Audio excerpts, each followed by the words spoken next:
Lucas capítulo 24, eu quero ler com você a partir do versículo de número 13. Lucas capítulo 24, a partir do verso de número 13.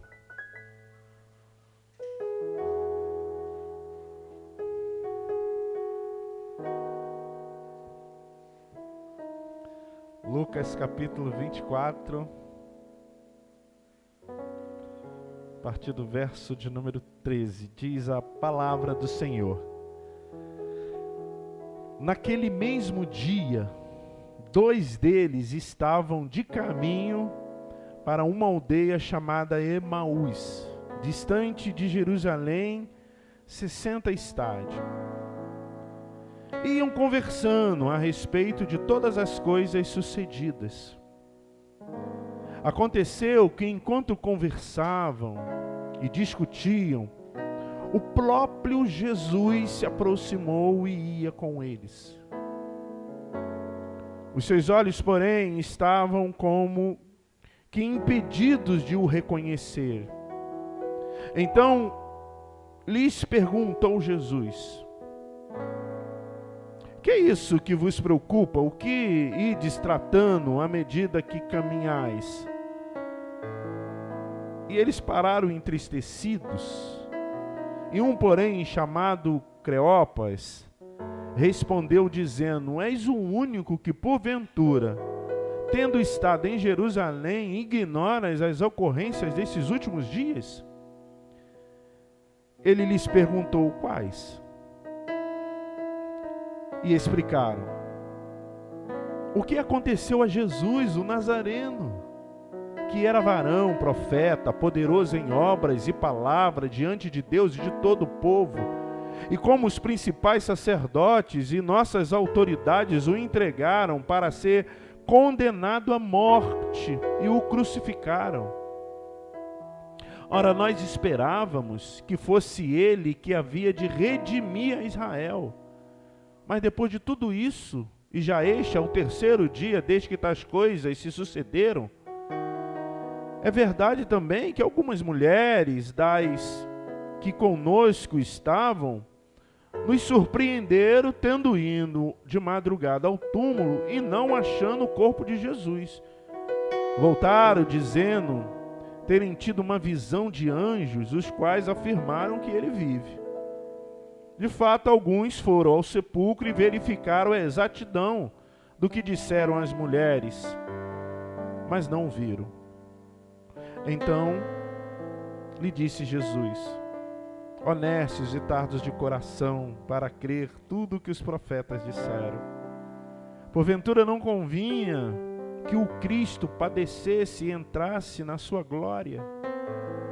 E começando por Moisés, discorrendo por todos os profetas, expunha-lhes a respeito das Escrituras. Quando se aproximavam da aldeia para onde iam, fez ele uma menção de passar adiante. Mas eles o constrangeram, dizendo: fica conosco, porque é tarde, o dia já declina. E entrou para ficar com eles. E aconteceu que, quando estavam à mesa, tomando ele o pão, abençoou e, tendo partido, deu a eles. Então lhes abriram os olhos e reconheceram que ele, e o reconheceram, e ele desapareceu da presença deles. E disseram um ao outro: porventura não ardia o coração quando ele pelo caminho nos falava, quando nos expunha as Escrituras? E na mesma hora, levantando-se, voltaram para Jerusalém, onde acharam reunidos 11 com os outros, os quais dizia: o Senhor ressuscitou e já apareceu a Simão. Então os 2 contaram o que lhes havia acontecido no caminho e como fora por eles reconhecido no partir do pão. Nas últimas semanas, nós vivemos intensamente a Páscoa de Jesus. O tempo que nós... Ô Rebeca, Deus te abençoe. O tempo que nós olhamos para o sacrifício do Cristo ressurreto. E esse tempo veio detalhando, ou melhor, nos mostrando os momentos do nosso Senhor Jesus até a cruz. E na semana passada, no domingo passado, próximo, o pastor Marcos pregou aqui sobre o fato da ressurreição. O que de mais singelo, importante e profundo tem para as nossas vidas, para a vida de cada um de nós. Meu irmão e minha irmã, você só está aqui nessa noite, você só é o que é, você só vai ser o que quer ser, porque Cristo ressuscitou. Se Ele não houvesse ressuscitado, todos nós estávamos fadados, estávamos com um destino sombrio da morte. E aquela morte terrível, a morte da alma. Mas Ele ressuscitou. Louvado é o nome do Senhor. Ele ressuscitou. E naquele mesmo dia, começa a acontecer o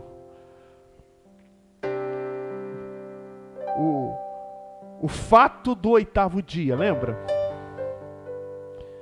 Começa a acontecer o fato que percorre a justiça de todas as nossas vidas.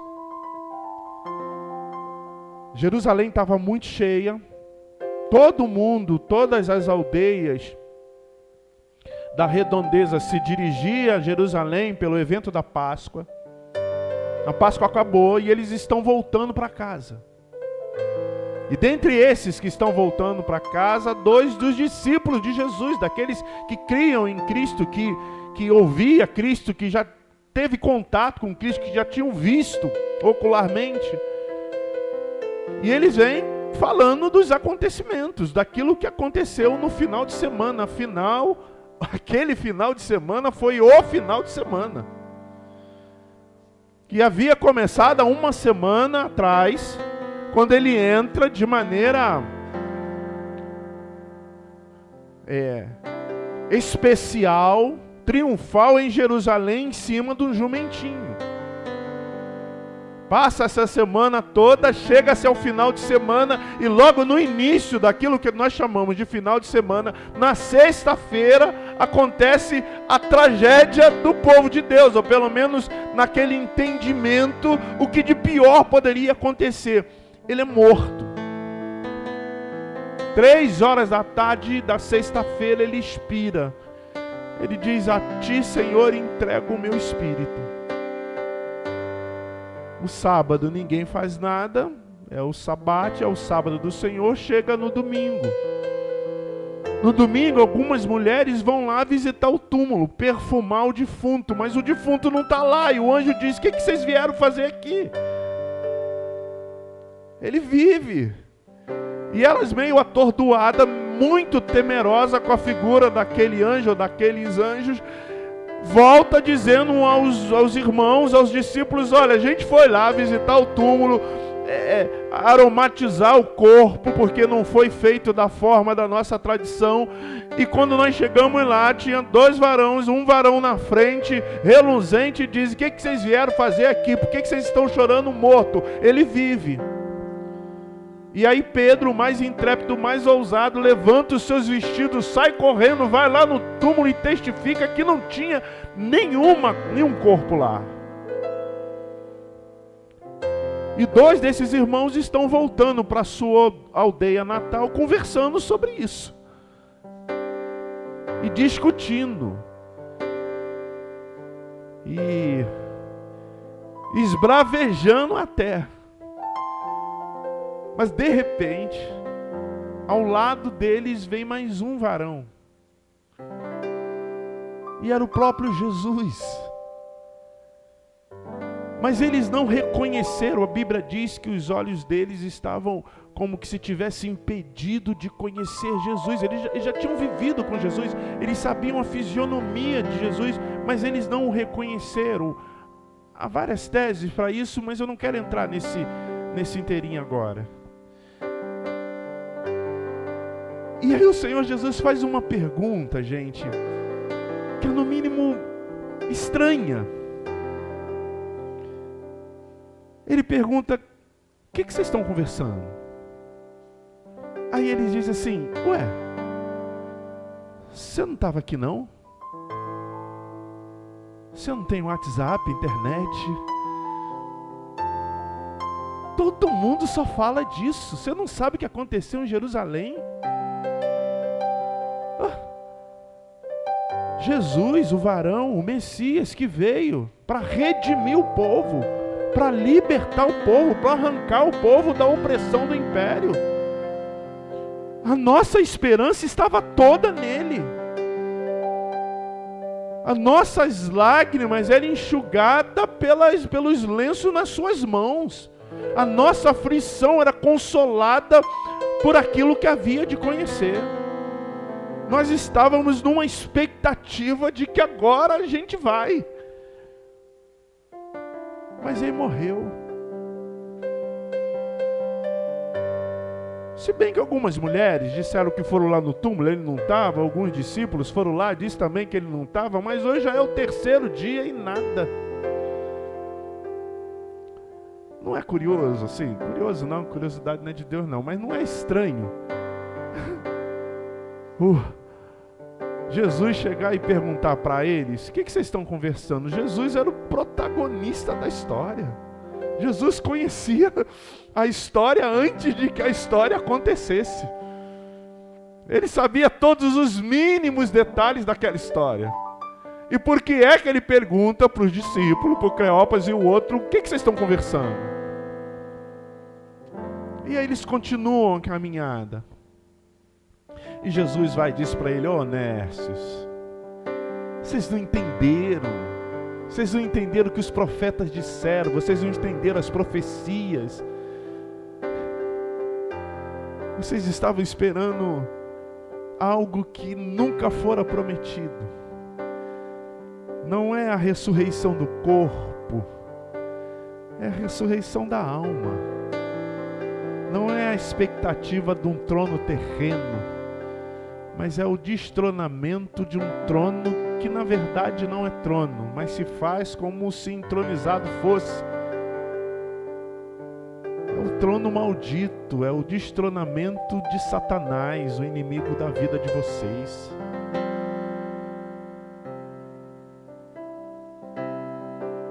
Aqueles homens, por não entender a profecia, três coisas ou mais percorriam o sentimento deles. Eles estavam decepcionados. O nosso rei morreu. Eles estavam desesperançados, porque caiu aí um copo. Eles estavam desesperançados,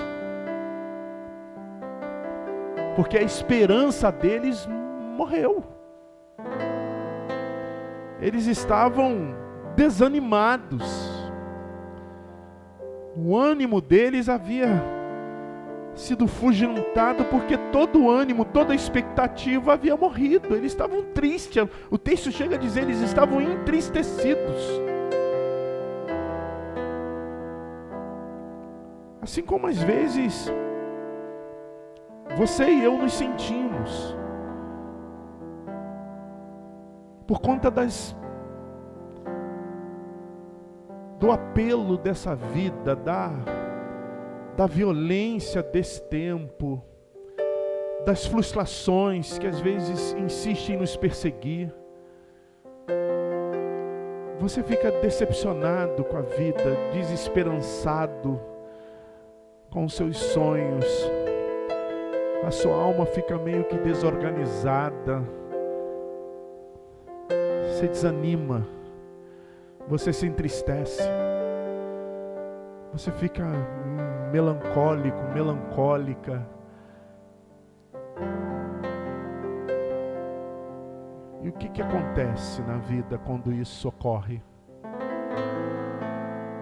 Você perde as forças, você já não tem mais vontade de levantar, de prosseguir, de conquistar, de ir.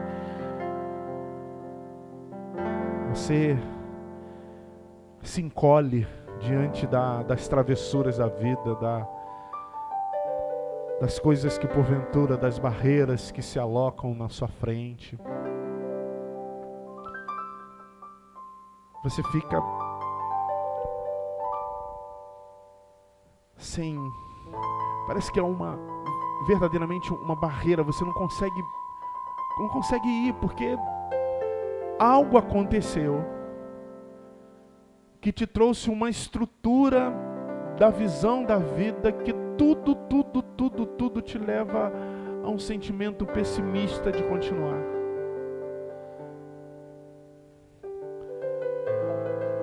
Quando eles estão andando, eu imagino, Emaús ninguém sabe onde era muito bem, mas eu imagino que devia ter uma curva que ia para a aldeia de Emaús e outro caminho que seguia reto ou ia para outro lado. E aí quando eles chegam nessa encruzilhada, eles dizem para Jesus: nós vamos virar aqui. E Jesus diz para eles: eu vou seguir. E eles dizem para Jesus: fica com a gente.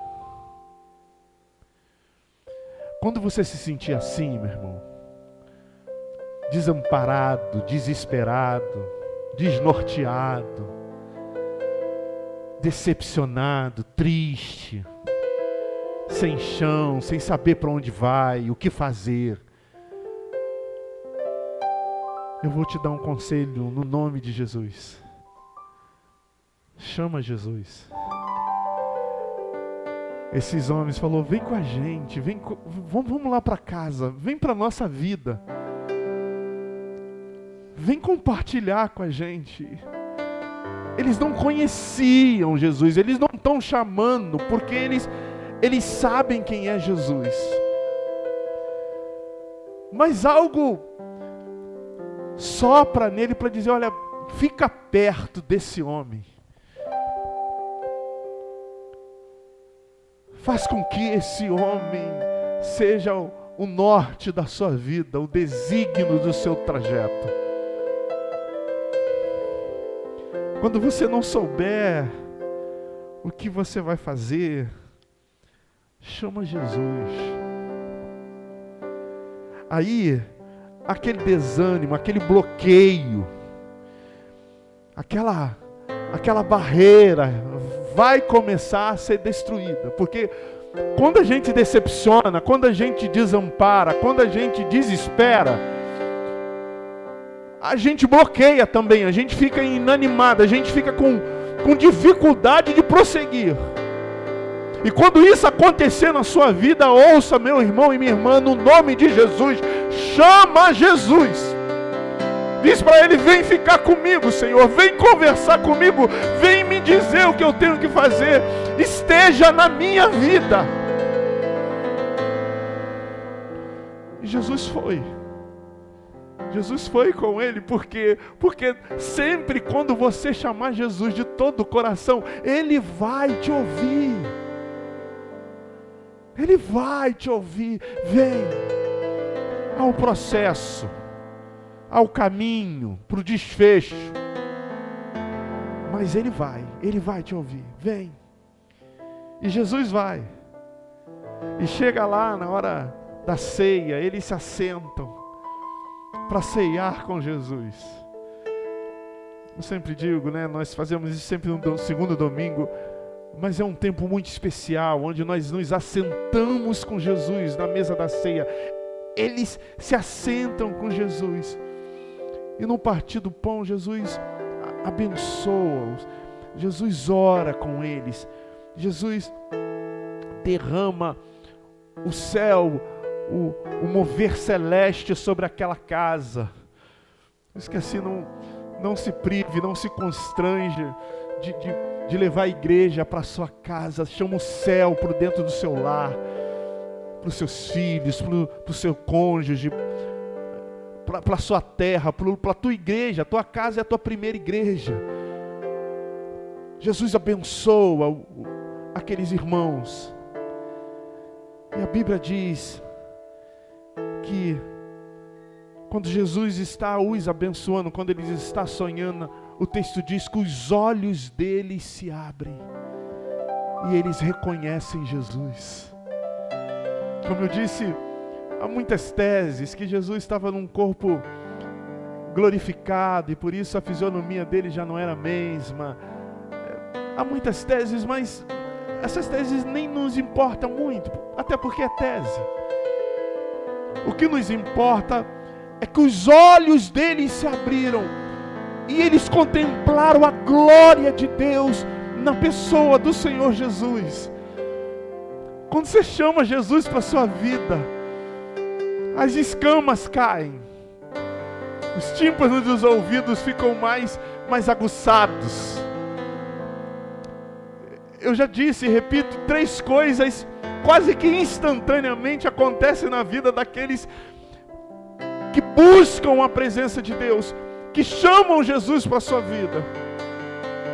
Primeiro é o discernimento. Os seus olhos se abrem. Você começa a ver o que ninguém mais consegue ver.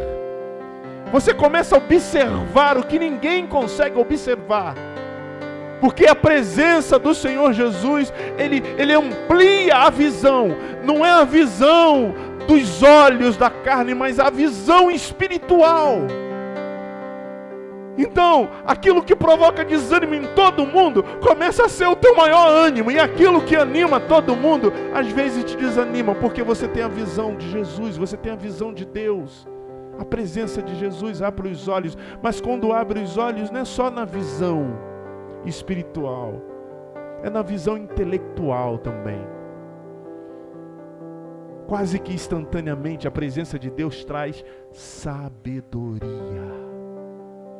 Olha, meu irmão e minha irmã, parte dos teus desassossegos, das suas tristezas, das coisas involuntárias que porventura acontecem nas nossas vidas, são trazidas por falta de sabedoria. A sabedoria nos ensina a falar. A sabedoria nos ensina a pensar. A sabedoria nos ensina a fazer.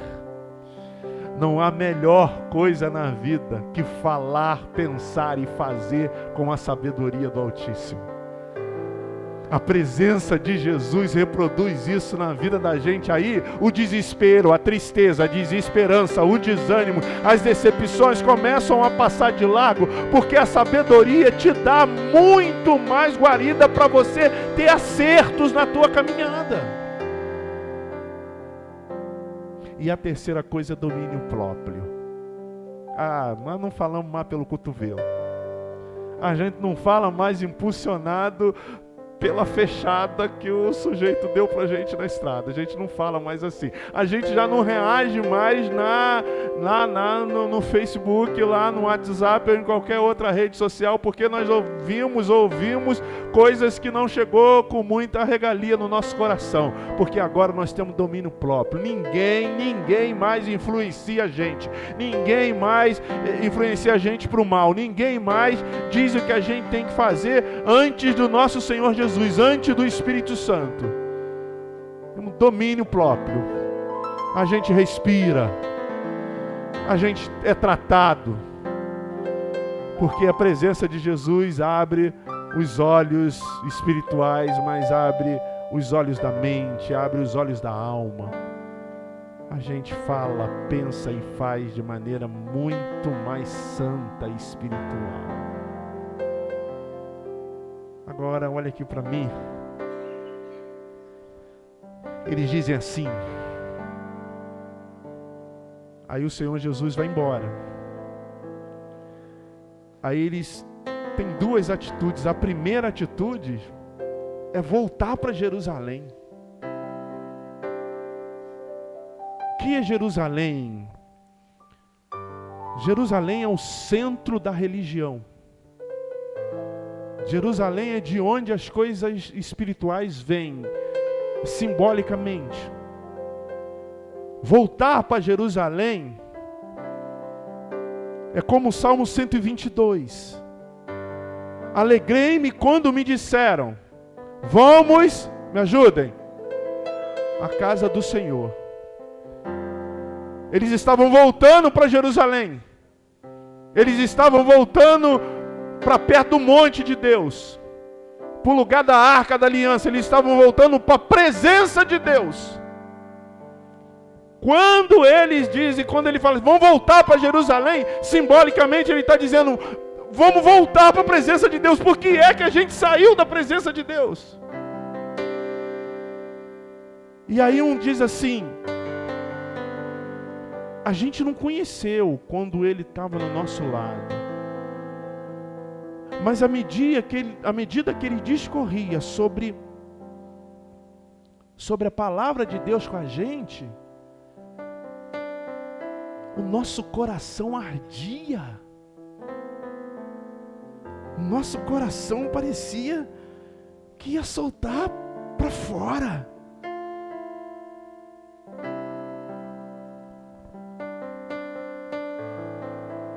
A gente precisa, meus irmãos, no nome do Pai, Filho e Espírito Santo, voltar a se apaixonar por Jesus. Você ama Jesus, eu não tenho dúvida disso. O amor e a paixão, elas não são opostos. Mas todo grande amor começa com uma grande paixão. A paixão por si só, ela se esvai, ela não tem valor. Ela tem que desembocar no amor. Mas a paixão faz o nosso coração arder. A paixão faz a gente não acordar sem querer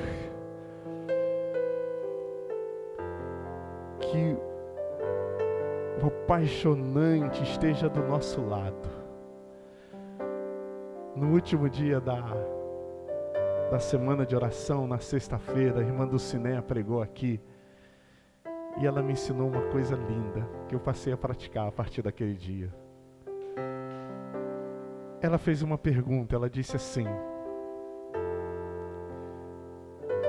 você dá bom dia para Jesus?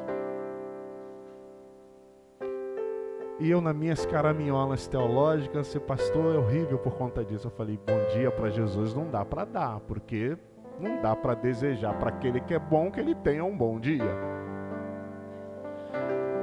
Mas na sabedoria do Espírito, a irmã disse assim, não tem como dar bom dia para Jesus, mas quando você abre os olhos, você pode dizer, louvado é o teu nome. Eu comecei a fazer isso todos os dias da minha vida. Quando eu abro meus olhos, eu disse, louvado é o teu nome. Glorificado é o teu nome. É o meu bom dia para Deus. E o meu coração começa a arder da presença do Senhor. Ele disse, o que eles estavam dizendo, eu não quero que tu venha só ceiar com a gente. Eu não quero te encontrar só num domingo de noite. Eu quero estar na tua presença todos os dias, em todos os momentos, em todos os milésimos de segundo da minha vida. Eu quero que tu esteja por mim e em mim. E aí eles fazem, vamos voltar para Jerusalém, que ele não morreu. A nossa Páscoa foi triste quando era para ser jubilosa. E aquele caminho que eles fizeram, voltando para casa para voltar às suas vidinhas, eles voltam para Jerusalém para simbolicamente representar, eu estarei na presença de Deus todos os momentos da minha vida, porque os meus olhos foram abertos, porque Ele é por mim. Como disse o texto que o presbítero Luiz leu no início, Nós somos pobres e necessitados, mas o Senhor cuida da gente. Doa quem doer, Ele quis cuidar de nós. Você pode até não entender, você pode até não querer, você pode até não aceitar, mas Ele cuida de você. Os nossos corações ardem da presença de Deus. Nós não queremos, Senhor, ter um encontro contigo de 1h30, ter um momento contigo para aliviar as tensões das nossas vidas. Nós queremos ter os nossos olhos abertos, para que nós tenhamos discernimento, sabedoria, domínio próprio. E de verdade, a nossa alma possa sentir a Tua presença. E nós vivermos essa presença em qualquer circunstância. Quando eu saí de casa agora, já na nossa região estava caindo um dilúvio, estava chovendo muito. Eu cheguei aqui, a estrada está sequinha. Então esse Deus onipresente que faz chover lá e deixa seco aqui, esse Deus onipotente que é um Deus de todas as possibilidades, que não há nada que possa ser impossível para Ele, nem a morte conseguiu contê-lo. Esse Deus onisciente que conhece as tuas angústias, as tuas tristezas, as tuas decepções, os teus desamparos, o teu desânimo. É desse Deus que a gente está falando. E é esse Deus que está sobre você, meu irmão. É esse Deus que nós adoramos. Eu quero te convidar a ficar em pé, no nome do Senhor Jesus.